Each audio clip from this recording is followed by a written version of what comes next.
The stars looked different from out here, Jake Morrison thought as he stared through the observation window. He was so far from Earth that the sun appeared as just another bright point in the endless black. Around him, workers in spacesuits moved like ants across the massive metal surface that stretched beyond what eyes could see. This was the largest secret humanity had ever kept. Jake pressed his hand against the cold glass and watched another construction team weld together hull plates. Each plate was the size of a football field. The structure they were building was not a space station or a regular warship. It was something the galaxy had never seen before. It was a weapon the size of a moon. 30 years ago, when Jake was just a young officer fresh out of the academy, Earth made first contact with aliens. The world celebrated for exactly 1 week. Then the Valdrine Collective arrived, and everything changed. They came in ships that blotted out the stars and delivered a simple message: submit to their rule or be destroyed. Earth had 6 months to decide. The governments of Earth met in secret. Presidents, prime ministers, and military leaders sat in underground bunkers and asked themselves one question: how could humanity survive? They had no weapons that could fight the Valdrine fleet. Earth's few space cruisers were toys compared to the alien warships. Conventional resistance would lead to extinction within days. But humanity had always been good at one thing: building, creating, engineering solutions to impossible problems. If they could not fight the Valdrine with what they had, they would build something new, something so powerful that even the mighty Valdrine would think twice about attacking Earth. The project began in the outer reaches of the solar system, far beyond where anyone normally traveled. They chose the Kuiper Belt, where chunks of ice and rock drifted in the cold darkness beyond Neptune. It was the perfect hiding place. They started construction on 3 massive spherical warships. Each one would be as large as Earth's moon. Each one would carry enough firepower to level entire fleets. Jake became the commander of the construction project 5 years ago. Every day he woke up knowing that millions of lives depended on him finishing these ships before the Valdrine lost patience. The aliens had accepted Earth's request for more time to consider their offer. They thought humans were just weak creatures trying to delay the inevitable. They had no idea what was being built in the darkness. The door behind Jake opened and Amy Carter walked in. She was his tactical officer and one of the smartest people he had ever met. Amy carried a datapad and her face showed concern. "We have a problem," she said without greeting. She never wasted words. Jake turned from the window. "What kind of problem?" "Intelligence just intercepted Valdrine communications. They're preparing to move on Earth. We have 4 months, maybe less." Jake felt his stomach drop. The ships were not ready. They were close, so close, but 4 months was not enough time. "Are you certain?" Amy nodded. "The Valdrine fleet is gathering at their staging point near Alpha Centauri. They're loading troops and supplies.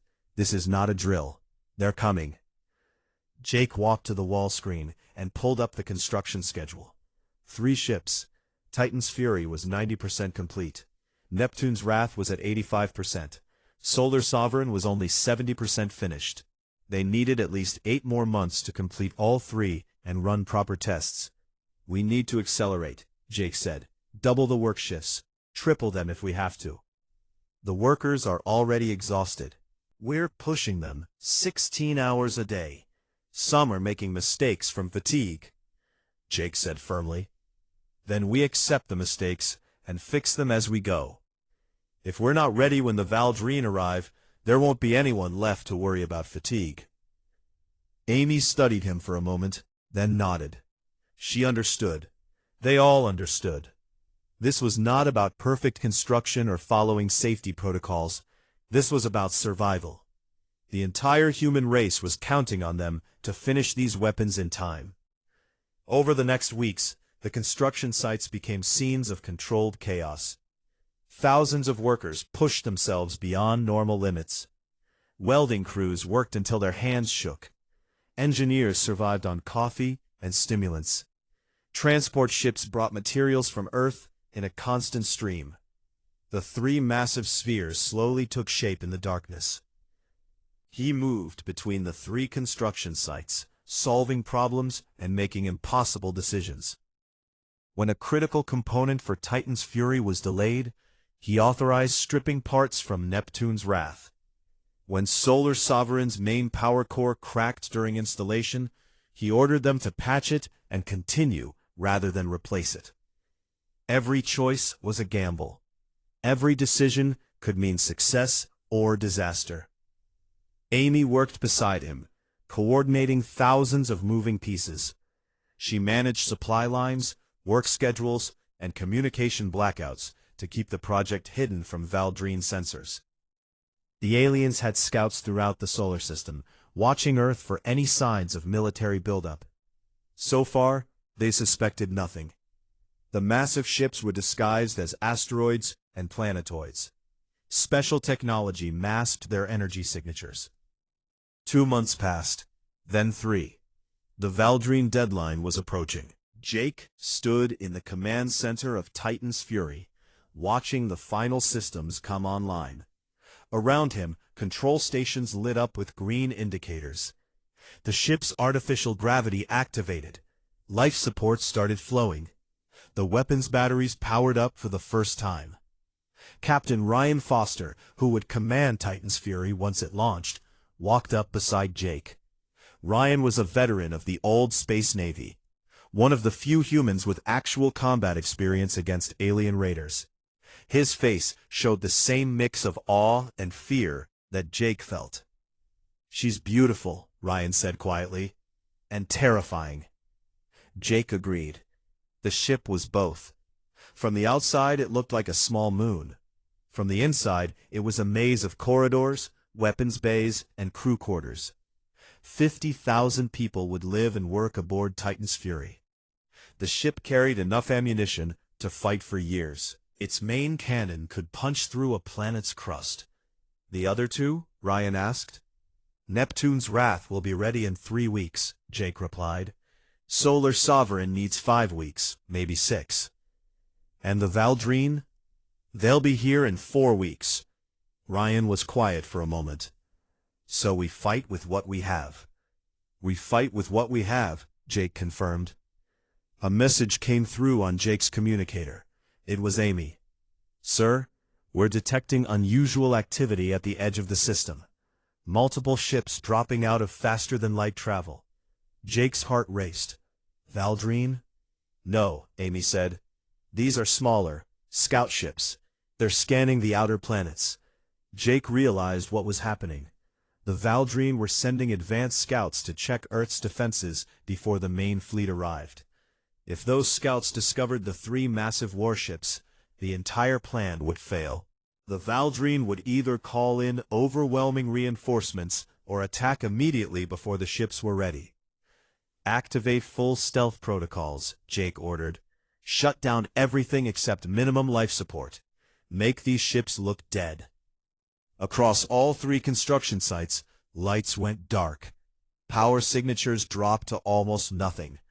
The massive spheres went cold and silent, floating in space like lifeless rocks. Jake watched his screens as the Valdrine scouts moved through the outer system, their sensors sweeping across the area. One scout passed within 100 kilometers of Neptune's Wrath. Jake held his breath. If they looked closely, if their sensors penetrated the stealth fields, the war would start right now with humanity unprepared. The scout moved on. Jake exhaled slowly. They had gotten lucky. But luck would not save them when the main Valdrine fleet arrived. Only the ships would do that. Only these massive weapons that humanity had built in secret, gambling everything on the hope that size and firepower could overcome experience and numbers. He looked at the construction schedule again. 4 weeks until the Valdrine arrived. 3 ships to finish. Millions of lives hanging in the balance.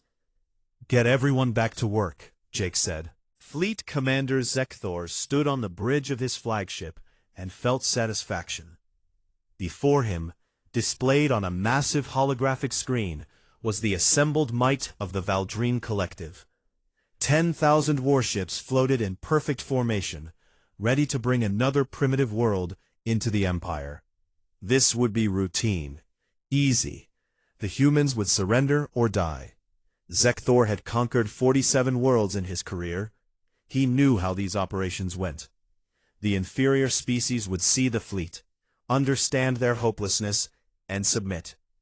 Occasionally some foolish race would try to fight. Those battles never lasted long. The Valdrine had been expanding across the galaxy for 3 centuries. No one could stand against them. "Begin the jump to the human system," Zekthor ordered. His crew moved efficiently, activating the faster-than-light drives. Space twisted, and the massive fleet vanished, crossing light years in moments. On Earth, in a bunker deep beneath the capital city, President Lisa Grant sat at a conference table with her advisors. On the screen in front of her was a prepared speech. She had practiced it dozens of times. It was a message of weakness, of pleading for more time, of appearing desperate and helpless. Everything about it was a lie. "Are we ready?" Lisa asked. Admiral Henry Brooks nodded. He was the highest-ranking military officer on Earth, and the only person besides Lisa who knew the full scope of the secret weapon project. "Jake Morrison confirms all 3 ships are operational. Titan's Fury and Neptune's Wrath are at full combat readiness. Solar Sovereign is at 90%, but her main weapon is functional. That's what matters." Lisa stood and smoothed her jacket. "Then let's give the Valdrine what they expect." A frightened human leader, begging for mercy. She walked to the camera and took a deep breath. The broadcast would go out on all frequencies, reaching every corner of the solar system and beyond. The Valdrine would intercept it. So would the hundreds of other species, watching to see how this confrontation ended. The camera light turned red. Lisa began her speech, her voice trembling perfectly. She spoke of Earth's desire for peace. She asked for understanding and patience. She offered compromises and concessions. Every word made her sound weak and afraid. It was a masterful performance. Millions of light years away, other species watched the broadcast and shook their heads. The humans were finished. Another race would fall to the Valdrine. It was the way of the galaxy. The strong dominated the weak. But in the outer reaches of the solar system, far beyond where normal sensors could detect, 3 massive shapes waited. Jake Morrison stood in the command center of Titan's Fury and listened to Lisa's speech with a slight smile. She was selling the deception perfectly. "Status report," Jake said to Amy Carter. Amy checked her screens. "All weapon systems are green. Crew is at battle stations. Neptune's Wrath reports ready. Solar Sovereign reports ready. We're tracking the Valdrine fleet approaching Mars. They'll be in weapon range in 2 hours." Jake nodded. Captain Ryan Foster stood nearby, his hands clasped behind his back. Ryan had been born for this moment. His entire career had been preparation for commanding humanity's most powerful weapon in its most important battle. "How are the crew?" Jake asked Ryan. "Scared," Ryan answered honestly, "but determined. They know what's at stake." The Valdrine fleet crossed into the inner solar system, passing Mars without slowing. Their sensors showed nothing unusual. A few orbital stations around Earth, some mining operations on the Moon, primitive defenses that could be swept aside with ease. Zekthor allowed himself a moment of disappointment. He had hoped for at least a small challenge. "Open communication with the human world," Zekthor commanded. His communication officer complied. A channel opened directly to Earth's government. Zekthor's image appeared on screens across Earth. He was tall, with scaled skin the color of deep ocean water. His eyes were cold and predatory. When he spoke, his voice carried the weight of absolute authority. "Humans of Earth, I am Fleet Commander Zekthor of the Valdreen Collective. You have delayed long enough. Your world will submit to Valdreen rule within 1 hour. Surrender your military forces and prepare to receive occupation troops. Resistance will result in the complete destruction of your species. This is your only warning. The communication ended. Zekthor sat back in his command chair and waited. The humans would panic now. Their leaders would frantically discuss their options and realize they had none. Then they would surrender. It was always the same pattern. On Earth, Admiral Henry Brooks checked his chronometer. 1 hour. The Valdreen had given them 1 hour to respond. It was more time than they needed. "Sir," Brooks said to Lisa, "it's time." Lisa nodded. She pressed a button that opened a secure channel to the outer system. "Admiral Morrison, you are authorized to proceed. Show them what we built." In the command center of Titan's Fury, Jake received the order he had been waiting 30 years to hear. He took a deep breath and looked around at his crew. These people had sacrificed everything to make this moment possible. Now they would see if their sacrifice had been worth it. "All ships," Jake broadcast on the fleet channel, "drop stealth fields, bring weapons to full power.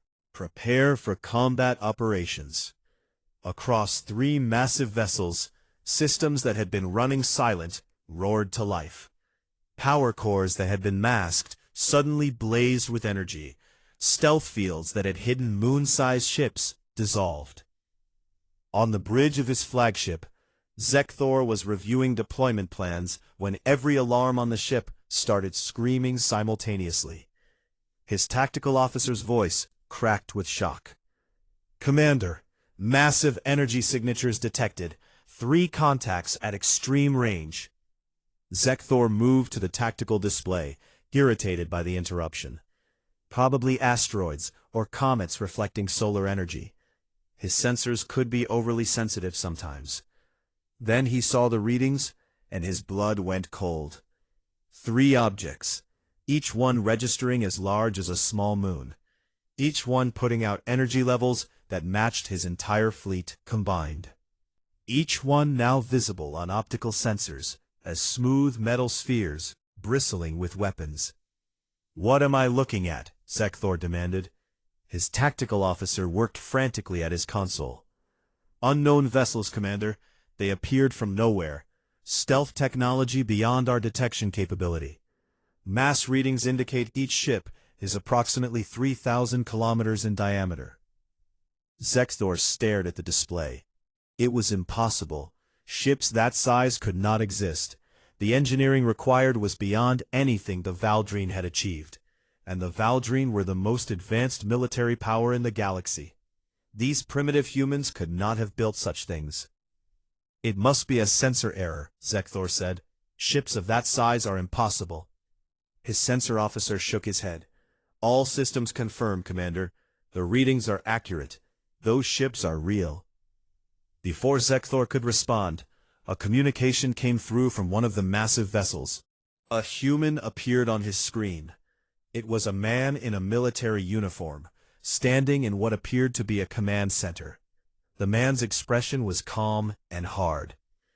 "Valdreen Fleet," Jake Morrison said. "This is Admiral Jake Morrison of the Earth Defense Force. You have entered human space with hostile intent. You have threatened our world and our people. We gave you chances for peace. You rejected them all. Now you will face the consequences." Zekthor found his voice. "This is some trick, some illusion. Humans do not have this technology." Jake smiled slightly. "You're right. We didn't have this technology 30 years ago, so we built it. We spent 3 decades creating weapons powerful enough to protect our world from threats like you. Now those weapons are operational. You have one chance to retreat. Leave our system immediately, or we will destroy you." Zekthor felt rage replace his shock. How dare these primitives threaten him? He commanded 10,000 warships.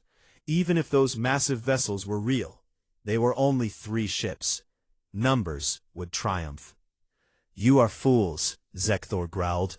"You face the might of the Valdreen Collective. 3 ships cannot defeat 10,000. regardless of their size. Attack! The Valdrine fleet surged forward, weapons charging. Thousands of ships accelerated toward Earth, their commanders confident in their numerical superiority. Jake watched the Valdrine fleet charge on his tactical display. Amy stood beside him, feeding targeting data to the weapons officers. Ryan Foster moved to the primary weapons console. "They're not retreating," Amy said. "No," Jake agreed. "They're not. They still think they can win." He raised his voice to address the entire command center. "All batteries, you are cleared to engage. Fire when ready." Ryan's hands moved across his console. Deep within Titan's fury, weapons that had never been fired in anger came alive. Capacitors discharged. Magnetic accelerators spun up to impossible speeds. Targeting computers locked onto thousands of enemy ships. "Firing main batteries," Ryan announced. Titan's fury spoke for the first time. Thousands of mass driver rounds, each one the size of a building, launched from gun ports across the massive sphere. They accelerated to a significant fraction of light speed in seconds. The recoil from the volleys would have torn a normal ship apart. Titan's fury barely trembled. The rounds crossed the distance to the Valdrine fleet in heartbeats. When they hit, they did so with the force of nuclear weapons. Valdrine shields, designed to stop energy weapons and smaller projectiles, shattered like glass. The massive rounds punched through hulls, through ships, sometimes through multiple ships in a single shot. In the first 10 seconds of combat, Titan's fury destroyed 400 Valdrine vessels. Zekthor watched in horror as his vanguard simply ceased to exist. Ships that had conquered worlds vanished in flashes of light and debris. The weapons hitting them were unlike anything he had ever seen. The kinetic energy involved was astronomical. "Evasive maneuvers," Zekthor shouted. "Spread the fleet. Return fire." The Valdrine ships scattered, trying to present harder targets. They launched their own weapons. Energy beams and missiles streaked toward the 3 human vessels. Surely concentrated fire from thousands of ships would damage them. The weapons struck Titan's Fury's shields and dissipated harmlessly. The vessel's defensive fields were powered by reactors the size of cities. Conventional weapons barely registered. Neptune's Wrath joined the battle, moving with speed that seemed impossible for something so massive. Captain Kyle Bennett activated the ship's special weapons system, gravity manipulation technology that humanity had developed specifically for these vessels. Space itself bent around Neptune's Wrath as it created localized gravity wells. Valdrine ships caught in the gravity fields were crushed. Metal crumpled. Hulls imploded. Entire squadrons died without a shot being fired, destroyed by forces they could not see or fight. Solar Sovereign, commanded by Captain Rachel Morris, had been holding back. Now Rachel gave the order to activate her ship's primary weapon. For 30 years, Solar Sovereign had been collecting energy from the sun, storing it in massive capacitor banks, building up a charge that represented the total output of Earth's star for decades. Now that energy was released. A beam of pure solar fire erupted from Solar Sovereign. It was wider than most cities. The temperature at its core exceeded the surface of the sun. It crossed the distance to the Valdrine fleet in an instant. Everything it touched simply vaporized. The beam cut through the Valdrine formation like a blade through paper. Ships died by the hundreds. The energy was too much, too hot, too powerful. There was no defense against it. Zekthor's tactical display was a sea of red indicators showing destroyed ships. In less than 30 minutes of combat, he had lost half his fleet. Half, against just 3 enemy vessels. It was not possible. It was not real, but it was happening. "Retreat," Zekthor shouted. "All ships retreat. Emergency jump to faster than light." Ships turned away from Earth, trying to put distance between themselves and the 3 monstrous human warships. but Solar Sovereign had already moved into position, blocking the primary escape route. Jake Morrison watched the Valdrine fleet try to flee, and felt no satisfaction, only grim determination. "Don't let them regroup," he ordered. "Press the attack. End this." The 3 planet-sized warships advanced, their weapons firing continuously. The Valdrine fleet, which had arrived confident of easy victory, now fought desperately just to survive. But survival was not an option the humans were offering. The battle for Earth had begun. The space between Earth and Mars had become a graveyard. Debris from destroyed Valdrine ships drifted in clouds of twisted metal and frozen atmosphere. Emergency beacons flashed uselessly from lifeless hulls. The mighty fleet that had arrived to conquer humanity was dying, and it had only been 40 minutes since the first shot was fired. Zekthor gripped his command chair as another shockwave rocked his flagship. His shields were failing. His weapons were barely scratching the human vessels. Around him, officers shouted reports of more destroyed ships, more casualties, more systems failing. This was not how battles were supposed to go. The Valdrine always won. They had to win. They were the strongest military force in the galaxy. Except they were not. Not anymore. On Titan's Fury, Amy Carter coordinated targeting solutions for the thousands of weapons batteries scattered across the massive ship's hull. Her screen showed the battlefield in perfect detail. Each red dot was a Valdrine vessel. Each time she assigned a target and weapons fired, a red dot vanished. It was methodical, efficient, terrifying. "Valdrine cruiser squadron attempting to flank us from the port side," Amy called out. "Distance 4,000 kilometers. Ryan Foster did not even look up from his weapons console.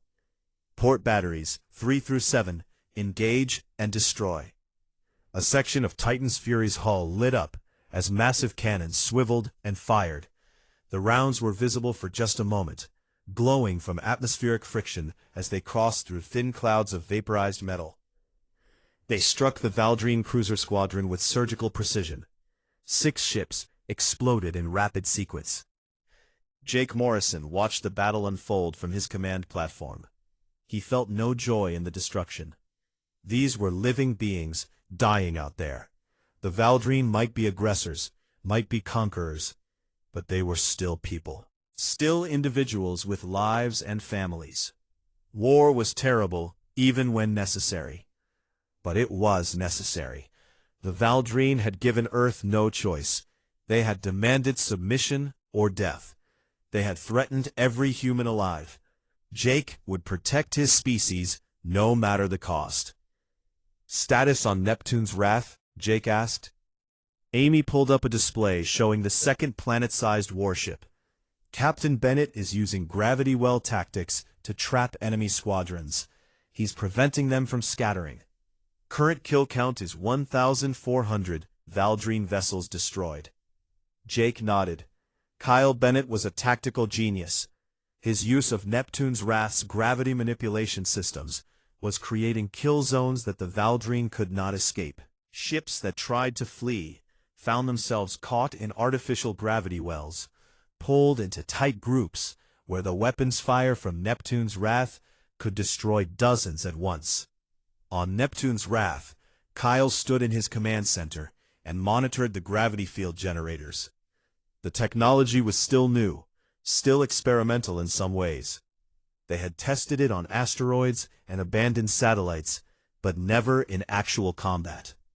He was making adjustments on the fly, learning what worked and what did not. "Increase gravity well intensity by 20%, Kyle ordered. "Pull those destroyers closer together." His engineering officer looked worried. "Sir, we're already pushing the generators to 80% capacity, much higher, and we risk overload." "We need them tighter," Kyle insisted. "Trust me." The gravity field strengthened. 3 Valdrine destroyers that had been trying to maintain formation found themselves drawn together against their will. Their engines screamed as they fought the pull. But it was useless. The ships collided, shields failing on impact, hulls crumpling. Kyle watched with satisfaction. See? It works. He raised his voice to address his crew. Keep up the pressure. Don't give them room to maneuver. Solar Sovereign had moved to block the main escape route from the solar system. Rachel Morris stood on her bridge and monitored the Valdrine fleet's attempts to break through her position. They were desperate now. Ships were making suicide runs, trying to overwhelm her defenses through sheer numbers. It was not working. Another wave incoming, Rachel's tactical officer reported. 52 ships, full attack formation. Rachel studied the approach vectors. The Valdrine were learning, adapting their tactics. This attack was better coordinated than previous attempts. They were trying to concentrate their fire on a single section of Solar Sovereign's shields, hoping to punch through. Rotate shield harmonics, Rachel ordered. Don't let them find a resonance frequency, and charge the main solar beam again. Her engineering officer hesitated. Captain, we just fired 3 minutes ago. The capacitors need at least 10 minutes to recharge safely. If we fire again this soon, we could damage the primary systems. Rachel considered this. The Valdrine were coming fast. If they managed to get close enough, they might be able to do real damage. But the solar beam was her strongest weapon. It had already destroyed thousands of enemy ships. One more shot could break this attack completely. Charge it anyway, Rachel decided. We'll deal with any damage after the battle. Deep within Solar Sovereign, in chambers larger than city blocks, capacitors began pulling energy from the storage banks. Warning lights flashed as temperatures rose beyond safe limits. Engineers worked frantically to keep systems from overloading. The Valdrine attack wave closed to weapons range. Their ships opened fire simultaneously. Hundreds of energy beams struck Solar Sovereign's shields. For a moment, the defensive fields flickered. Alarms sounded on Rachel's bridge. Shields holding, her tactical officer reported, but they're concentrating fire. If they maintain this intensity, they might actually break through. Rachel watched the enemy ships on her display. They were committed now, all of them focused on attacking her ship, which meant they were all grouped together in one spot. Perfect. Fire the solar beam, Rachel commanded. Solar Sovereign's main weapon discharged. The beam was smaller this time, fired before it was fully charged, but it was still devastating. The concentrated solar energy carving through the attacking Valdrine formation. Shields failed. Armor melted.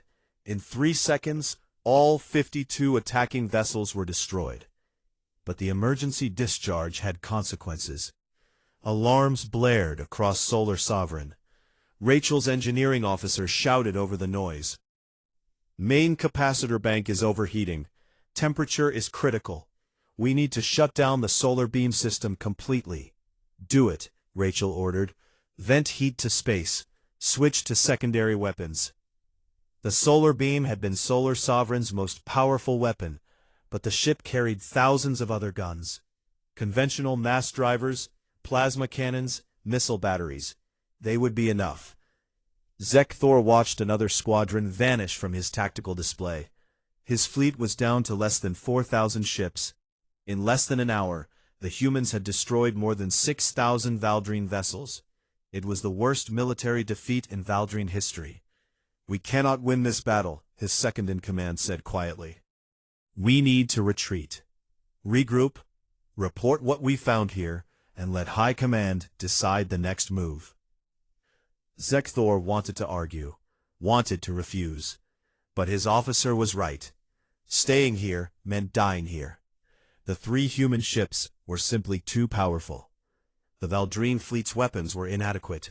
Their tactics were ineffective. Continuing to fight would just lead to complete annihilation. Signal all ships, Zekthor said, the words tasting like poison. Full retreat. Emergency faster-than-light jump on my mark. Scatter pattern. Don't let the humans predict our destinations. His communication officer began transmitting the orders. Across the shattered Valdrine fleet, surviving ships received the retreat command with relief.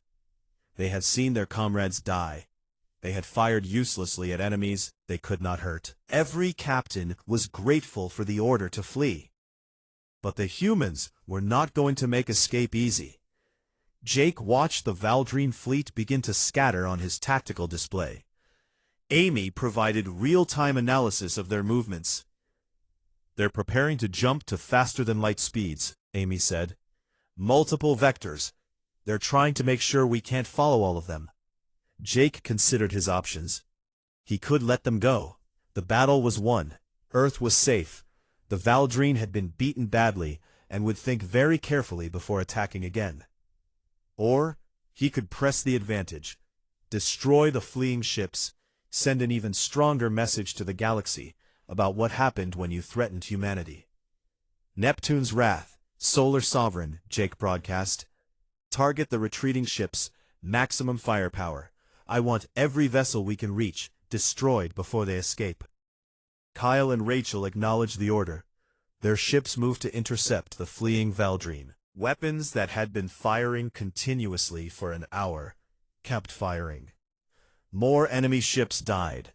The graveyard of debris grew larger. But some ships were getting away. Valdrine vessels on the outer edges of the formation completed their faster-than-light jumps and vanished. They scattered across the galaxy, jumping to dozens of different systems. Jake knew he could not catch them all. Zekthor's flagship was one of the last to escape. He stood on his bridge and watched the human ships grow smaller on his display as his vessel accelerated. The jump drive was charging. 30 seconds until they could leave this nightmare behind. One of the human ships, the one they called Titan's Fury, launched a final volley in his direction. Massive rounds crossed the distance at incredible speed. Zekthor's tactical officer tried to maneuver, but there was not enough time. The rounds struck the flagship's stern. Shields collapsed.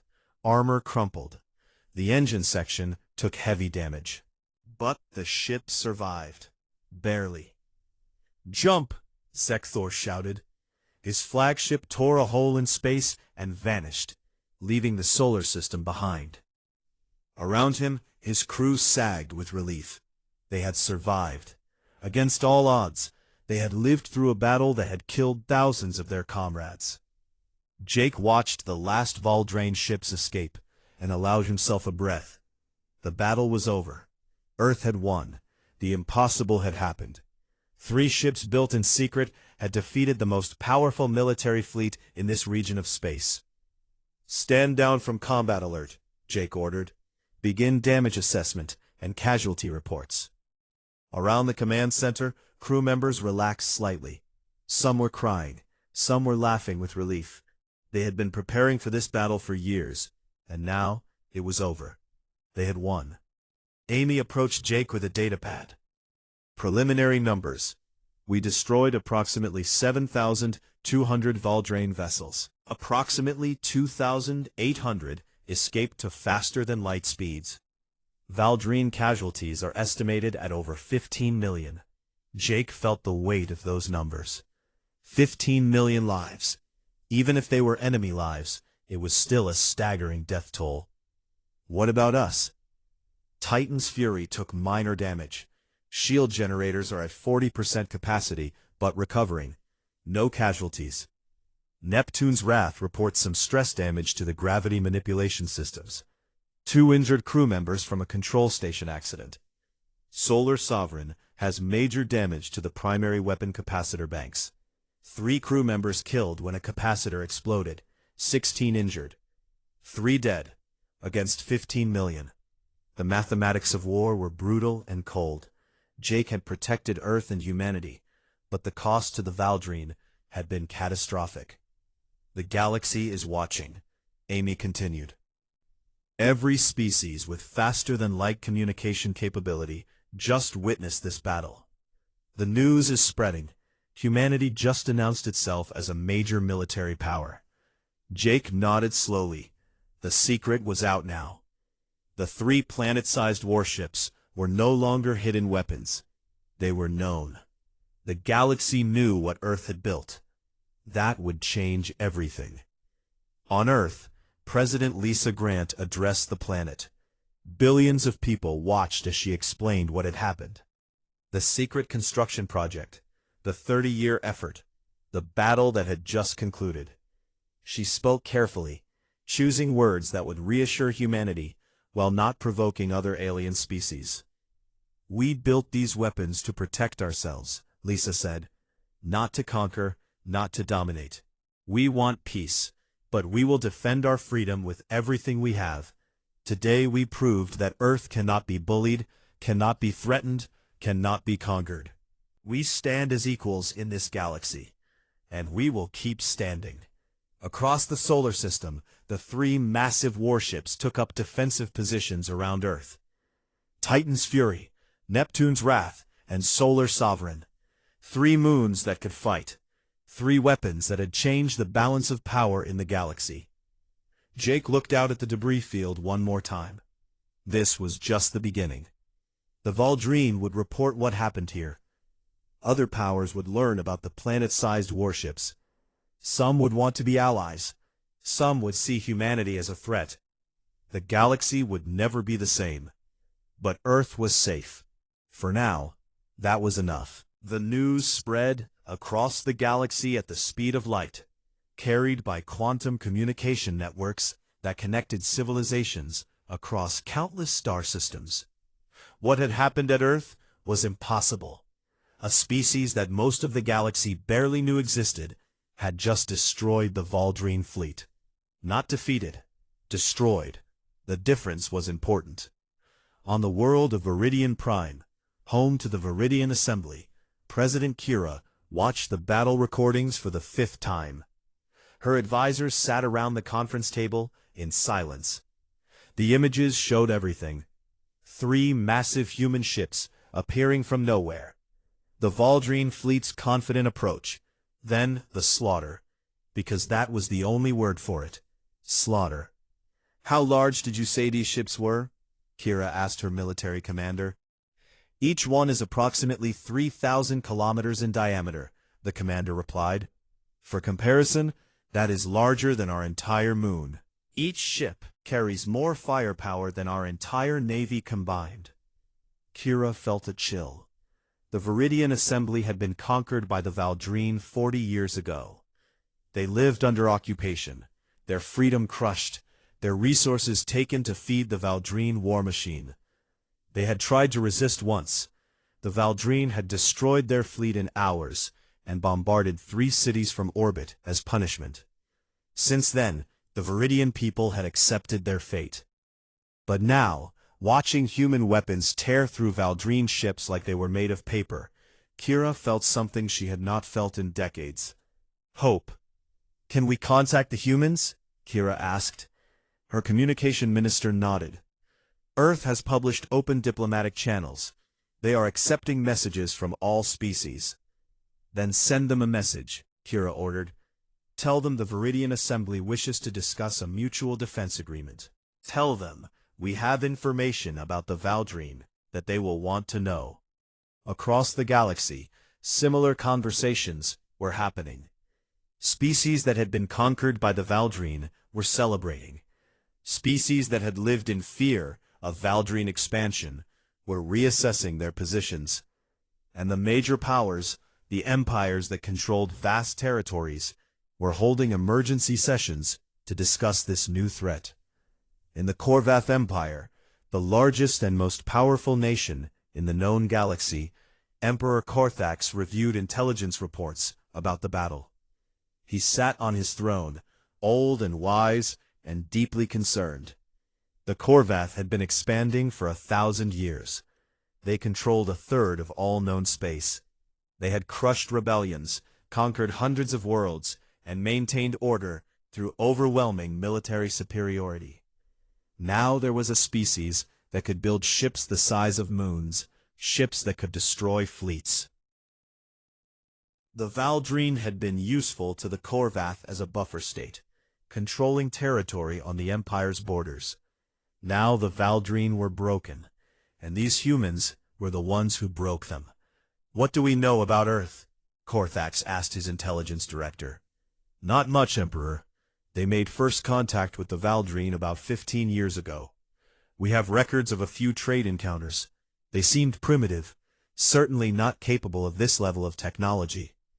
"Obviously they were hiding their capabilities," Korthax said. "The question is why, and what else are they hiding?" His military commander stepped forward. "Emperor, we should consider a preemptive strike. If we move now, before they can build more of these ships, we might be able to neutralize the threat." Korthax considered this. The Korvath fleet was massive, numbering over 50,000 warships. Surely, that would be enough to overwhelm 3 human vessels, no matter how large. But the Valdreen had thought the same thing with 10,000 ships. "No," Korthax decided. "We will watch. We will learn. If these humans want peace, we will give them peace. If they want war, we will prepare carefully before engaging them. I did not build this empire by being reckless." On Earth, Jake Morrison was dealing with the aftermath of victory. The 3 planet-sized warships needed repairs. Crews needed rest. And diplomatic messages were flooding in from across the galaxy. Some congratulated humanity on their victory. Some asked for alliances. Some demanded explanations. Some were thinly veiled threats. Admiral Henry Brooks called Jake to a secure meeting. They met in person, something that was rare these days. Brooks looked tired, the stress of recent events showing on his face. "The President wants to share our technology," Brooks said without preamble. Jake was surprised. "Share it? Why would we do that? These ships are our advantage. Our protection." "Because we cannot fight the entire galaxy alone," Brooks replied. The Valdreen were just one fleet. The Korvath Empire has 50,000 warships. Other powers have their own forces. If everyone sees us as a threat, they will unite against us. But if we share some of our technology, create allies, we build a coalition strong enough that even the Korvath will think twice before attacking. Jake understood the logic, but did not like it. "What technology are we sharing?" "Partial specifications for the planet-sized warships. Enough that our allies can build their own defensive vessels. Not enough that they could threaten us. We keep the most advanced systems secret. The gravity manipulation technology, the solar beam capacitors, those stay with humanity." "Who decides who gets the technology?" Jake asked. "The President is forming a committee, but she wants your input. You know what can safely be shared and what cannot." Jake spent the next week working with scientists and engineers to create a technology package that could be shared with allied species. It was delicate work. Share too much, and humanity loses its advantage. Share too little, and potential allies feel insulted or suspicious.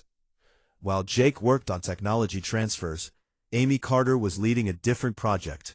She commanded intelligence teams that were boarding damaged Valdreen ships that had been captured during the battle. What they found was troubling. Amy entered the war room, where Jake and several other senior officers were meeting. She carried a data storage device that glowed with alien symbols. "We recovered this from a Valdreen command ship," Amy said. "It contains their operational orders for the Earth invasion, but it also contains something else. Communication logs between the Valdreen and the Korvath Empire." Jake felt his stomach drop. The Korvath were involved. "The Valdreen were operating on Korvath orders," Amy confirmed. "Earth is in what the Korvath consider their expansion zone. They sent the Valdreen to conquer us because they did not want to commit their own forces to what they thought would be a minor operation." "So the Korvath are the real threat," Brooks said quietly. Amy nodded. "And now that we destroyed the Valdreen fleet, the Korvath know we exist. They know what we can do. Intelligence suggests they are mobilizing their own forces. Not for immediate attack, but for preparation. They are studying what happened here, learning our capabilities." Jake looked at the senior officers around the table. "Then we need allies, not just for political reasons. We actually cannot fight the Corvath alone. Not with 3 ships, not even with 10 ships. Brooks agreed. The Viridian Assembly has been trying to contact us. They were conquered by the Valdrine decades ago. They have intelligence about Valdrine and Corvath military capabilities that would be valuable. Set up a meeting, Jake ordered. Let's hear what they have to say. 2 weeks later, Jake and Amy traveled to neutral space for the first diplomatic summit between Earth and the Viridian Assembly. They took a small diplomatic ship, leaving the 3 planet-sized warships in defensive positions around Earth. The journey took 3 days through faster-than-light travel. The meeting location was a space station operated by a neutral third party.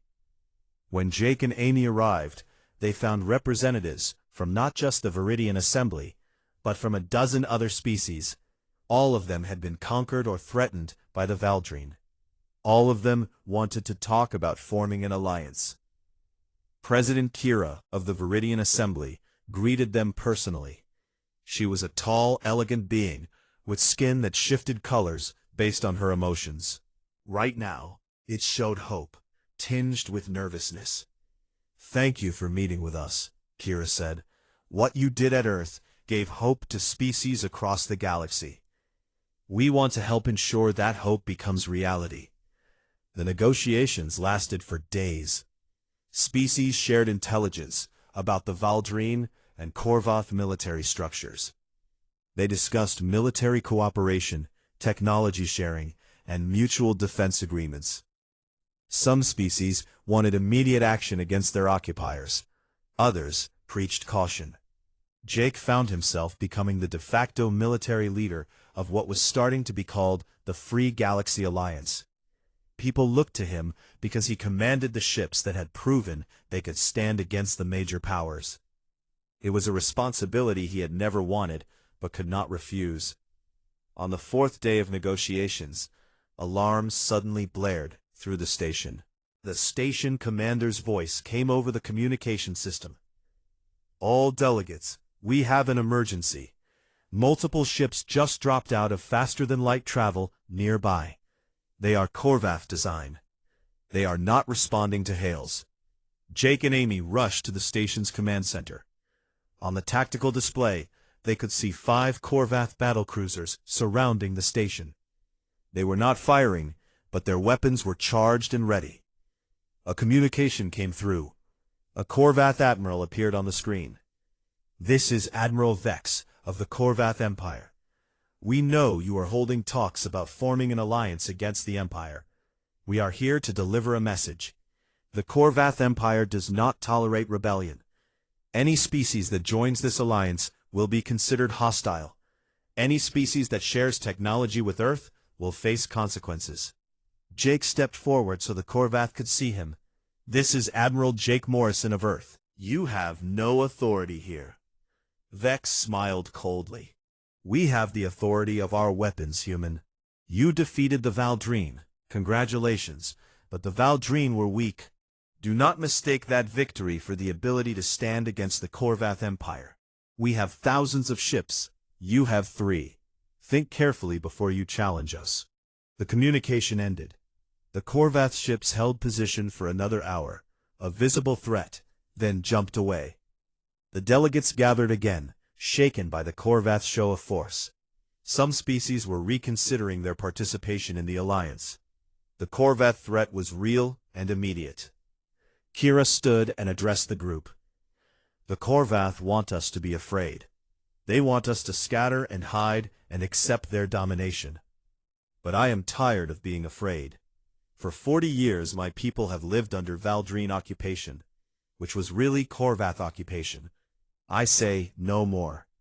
Earth showed us that the empires can be beaten. Let us stand together and make them face consequences for their tyranny." One by one, species representatives stood and agreed. The Free Galaxy Alliance was formed. 12 species committed to mutual defense and resistance against empire expansion. It was small compared to the Corvath, but it was a start. Jake returned to Earth with a signed treaty and a warning. The Corvath were preparing for war, The question was no longer if they would attack, but when. Humanity needed to be ready.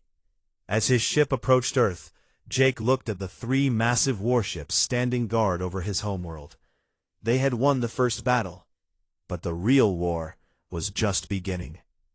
President Lisa Grant met with Jake upon his return. "What do you need?" she asked.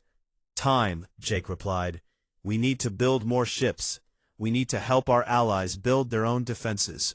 We need intelligence on Korvath capabilities and strategies. And we need to prepare for the possibility that they will try to destroy us before we become too strong." Lisa nodded. "You will have whatever resources Earth can provide. We did not come this far just to surrender to another empire." Jake left the meeting and returned to the construction yards. In the darkness of space, work was already beginning on a 4th planet-sized warship. This one would be called Liberty's Edge. But Jake knew one more ship would not be enough. They needed dozens. They needed a fleet that could stand against the Korvath Empire. The galaxy had changed. The balance of power was shifting, and Earth stood at the center of it all, defended by weapons that should not exist, allied with species that wanted freedom, and facing enemies that would not accept anything less than total submission. The war for the galaxy's future had begun. 6 months had passed since the Battle of Sol. Earth had changed. The solar system had changed. The entire galaxy had changed. Jake Morrison stood in the observation deck of Liberty's Edge, the 4th planet-sized warship, and watched construction crews put the finishing touches on the massive vessel. This one had been built faster than the first 3. Humanity now had experience. They had refined the process, and they had help. Viridian engineers worked alongside human crews. Other allied species contributed materials and technology. The Free Galaxy Alliance was not just a political agreement anymore. It was a true partnership. Species that had spent decades isolated or oppressed were now working together to build something new. Amy Carter approached with her ever-present datapad. "The final systems are coming online. Liberty's Edge will be fully operational in 3 days. Captain Peterson reports her crew is ready." Captain Katie Peterson was young for such an important command, but she had proven herself during simulations and training exercises. She would lead Liberty's Edge well. "What is the status of the Allied construction projects?" Jake asked. Amy pulled up reports. "The Viridian Assembly has completed their first defensive platform. It is not as large as our ships, only about 500 kilometers in diameter. But it uses the technology we shared. They estimate it can hold off a Korvath attack force of up to 1,000 ships. The other Alliance members are making progress on their own projects." It was working. The plan to create a network of powerful defensive vessels was becoming reality. Every species in the Alliance was building protection for their homeworlds. No single species could match the Korvath Empire. But together they were creating something formidable.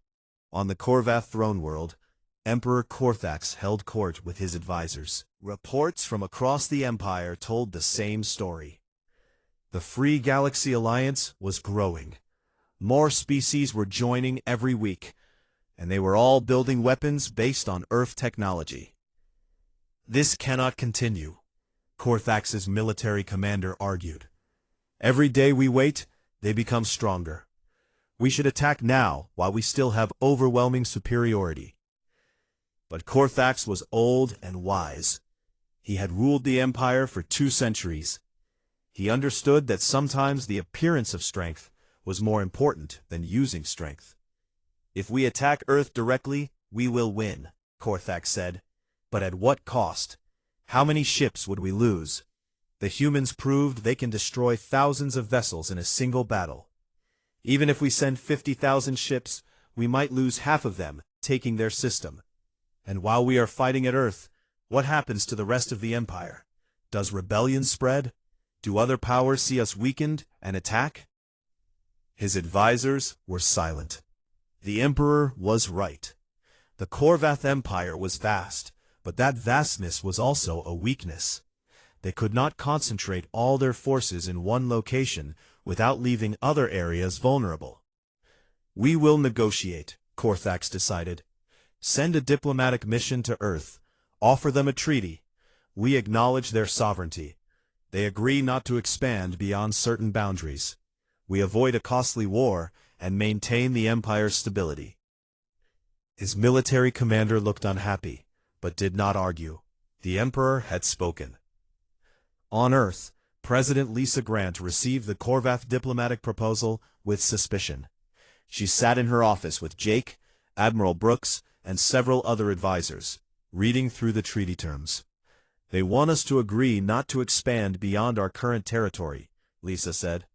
"In exchange, they acknowledge Earth and the Free Galaxy Alliance as sovereign entities that they will not attack."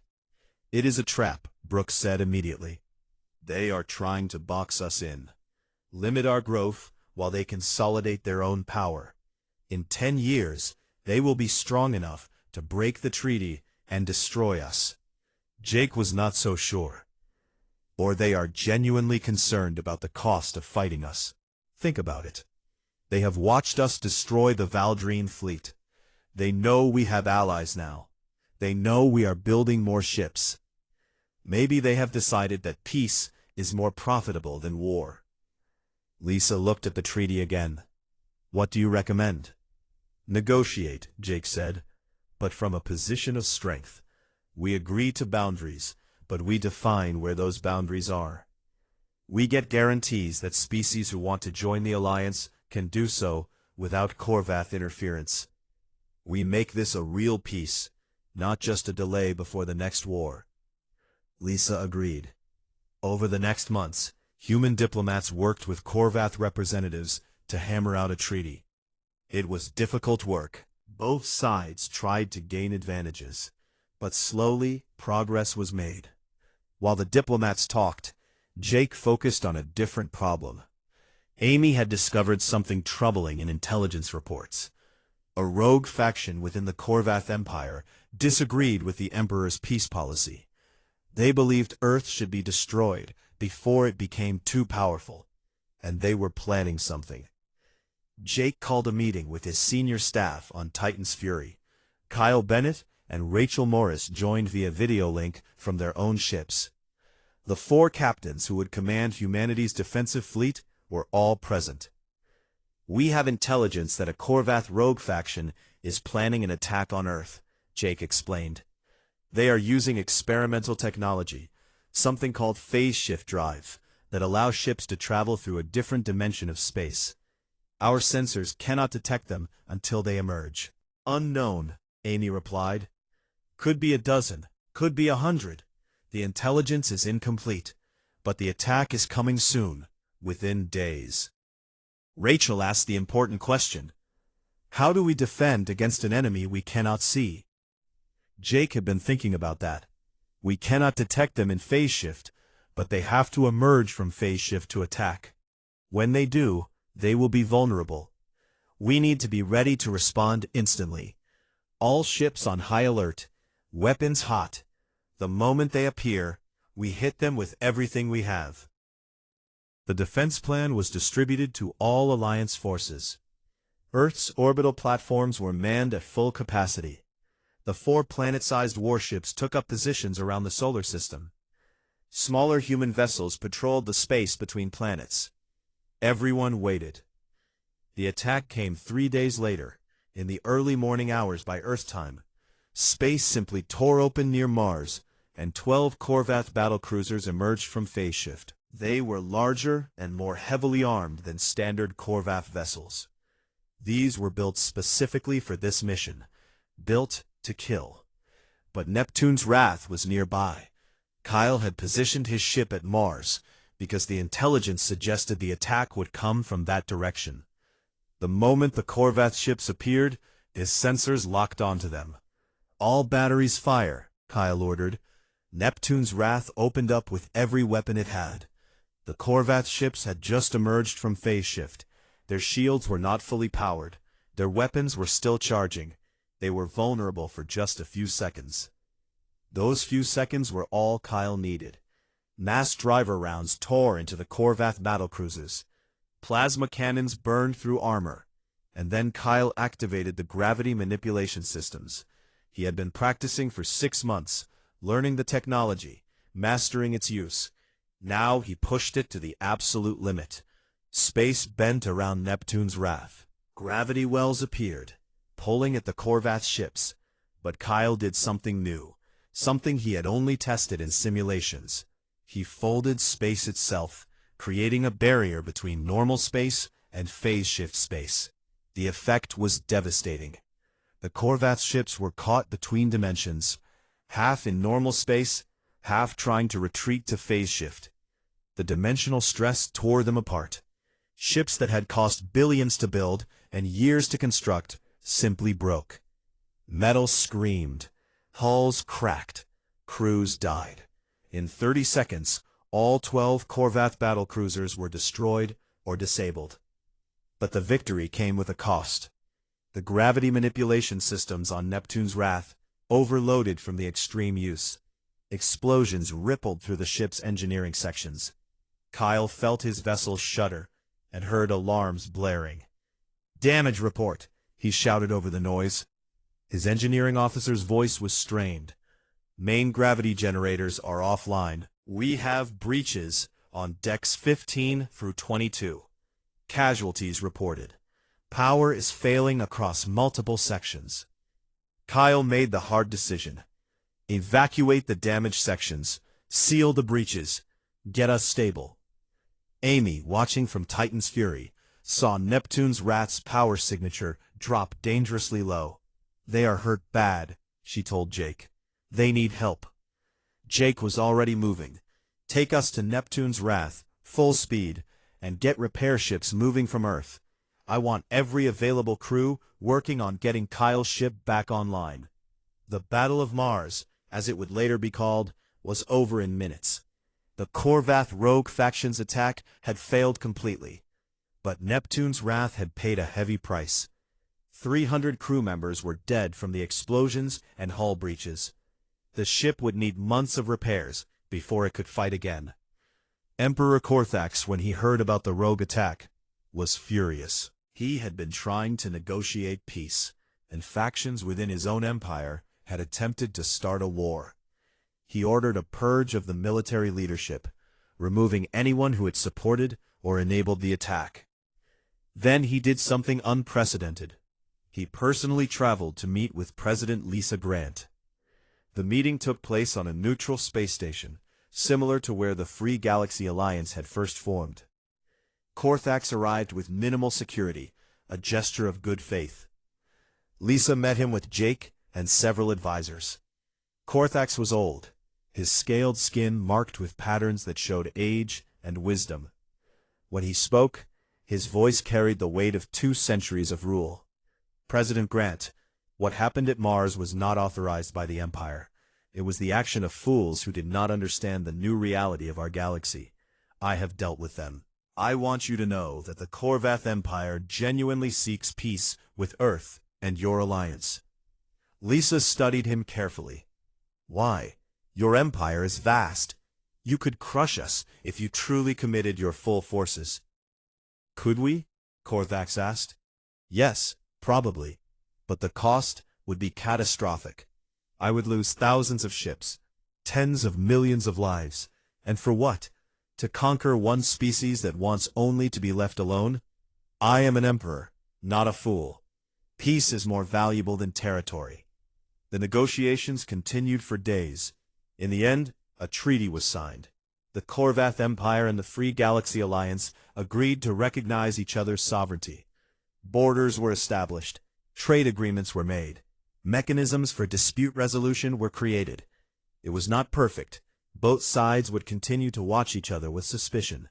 But it was peace. Real, lasting peace. Jake returned to Earth and stood once more on the observation deck of Titan's Fury. He looked at the construction yards where new ships were being built. Not planet-sized warships this time, but regular vessels for trade and exploration. Humanity was finally able to focus on something other than survival. Amy found him there. "The Alliance Council wants you to take command of the Allied Defense Force," she said. "You would coordinate all military operations across 12 species." Jake considered this. It was a huge responsibility. But someone needed to do it. Someone needed to make sure the peace was maintained, and that the Alliance remained strong enough to defend itself. "I will do it," Jake decided, "but on one condition. We continue to share technology and knowledge with all Alliance members. No secrets between allies. We stand together, or we fall apart." Amy smiled. "I will tell them." 6 months after that, representatives from 40 different species gathered on Solar Sovereign for a ceremony. They had come to sign the Free Galaxy Charter, a document that established principles of freedom, cooperation, and mutual defense. Species that had been conquered were now free. Species that had lived in fear now had protection. Species that had been isolated now had friends. President Lisa Grant gave a speech to the assembled delegates. "We built these ships in desperation," she said, gesturing to the massive vessel around them. "We built them because we were threatened and had no other choice. But they became something more. They became symbols. Symbols of what we can achieve when we work together. Symbols of resistance against tyranny. Symbols of hope." The delegates signed the charter one by one. The Free Galaxy Alliance was now officially recognized across the galaxy as a legitimate power. Not as strong as the Korvath Empire, but strong enough that the Empire would respect it.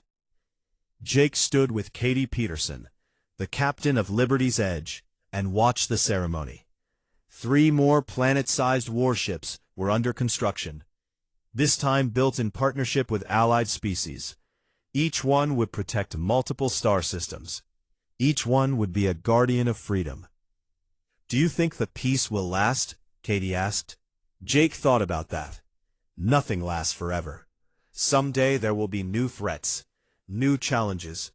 But we have built something here, a network of species that will stand together, that is stronger than any single weapon or any single empire.